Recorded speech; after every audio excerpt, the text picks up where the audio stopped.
guys, welcome back. Today we're still going to be talking about inflation and how to beat it, how to survive, how to stay on budget even though prices keep rising and some things are unavailable. We still have to be able to find a way to feed our families within budget to the best of our ability, right? So for me, I have discovered there's a couple of ways to beat these rising prices. Number one is to use less and make it stretch. You know, the things we buy, make that stretch and go farther. My grandma talked about that a lot when she would talk about, you know, times of the Depression. And when I say my grandma, I want to clarify that too. My grandma talked about that, but my husband's grandma, she taught me a lot. I call her grandma as well. She was everyone's grandma. Everyone calls her grandma. And she taught me a lot about the Depression and how to get through it. And I remember not too long before she passed away, she was crying and I asked, I said, Grandma, what's wrong? And she said, I just feel so bad for you girls today. She said, I should have taught you more. She said, you're going to need to learn. You're going to need to know how to survive what I survived during the Depression, because she said hard times are coming again and I'm afraid the young people today won't know how to take care of themselves.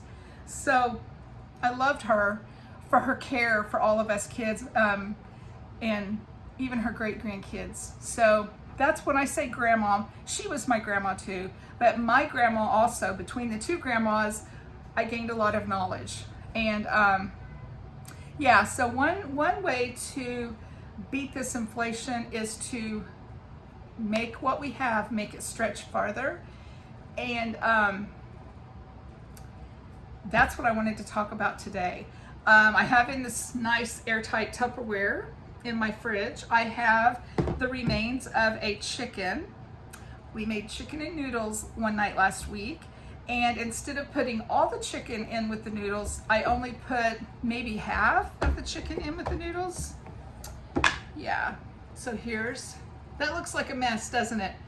It's not a pleasant job, but I can get at least one more meal out of this chicken. My husband has laughed and said, and his grandma would say it, this is called eating the chicken and the feathers. You eat the chicken one day and the feathers the next, okay? Well, we don't literally eat the feathers, but we do make our chicken last. We stretch that chicken, okay? So I made chicken and noodles, which we got 2 meals out of. And this was a whole chicken, one whole chicken. I boiled it with onions and celery and carrots, and I made my own broth, and then I made my noodles and served that with mashed potatoes and a couple of vegetables. And then we had leftover noodles, you know, a couple of times. And then the rest of the chicken, I could do a chicken and salsa rice casserole. I would use about a cup of the chicken meat. I would use 2 cups of rice, a cup of salsa, or 2 cups of salsa. I can't remember. I need to get my recipe out. And you also add additional water with that. So there's chicken and salsa and rice and shredded cheese. You mix all that up, you bake it, and you have a really delicious casserole. My kids love that. I could do a chicken and dressing casserole where I would use stovetop stuffing, a can of cream of mushroom soup or cream of chicken soup, about a cup or 2 cups of shredded chicken meat. Mix all of that up and put it in a crock pot or put it in the oven and bake it. That's also a really tasty option. Brent called on his way home from work and I said, okay, I've got the feathers left over from that chicken we had last week. What sounds good to you? And I was naming off the different things. I could shred this meat and I could turn it into a taco meat. We could have like burritos or tacos. He said, it's so hot outside. It's in the 90s here today. He wants chicken salad sandwiches for supper tonight, which is really rare. I usually don't fix just sandwiches for supper. So I will turn all of this chicken into chicken salad, and we will have supper tonight from it, and then I'm sure it will be lunches for the week. You know, he will take that to work for his lunch this week. And so therefore I've made this chicken stretch. It was $1.12 a pound for the whole chicken, for a whole chicken. But if I can get, rather than just put that whole chicken in. And my grandma used to do that. She would boil the whole chicken and serve the whole chicken with her chicken and dumplings or chicken and noodles.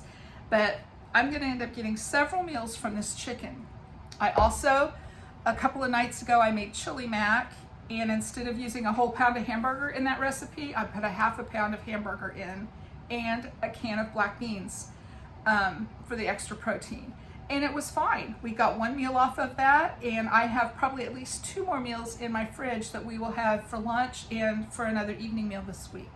So that's one inflation buster I wanted to share with you all today, is to, we might have to pay those prices, but we can use less of the more expensive items and make them stretch for our families and actually get more meals out of what we're buying.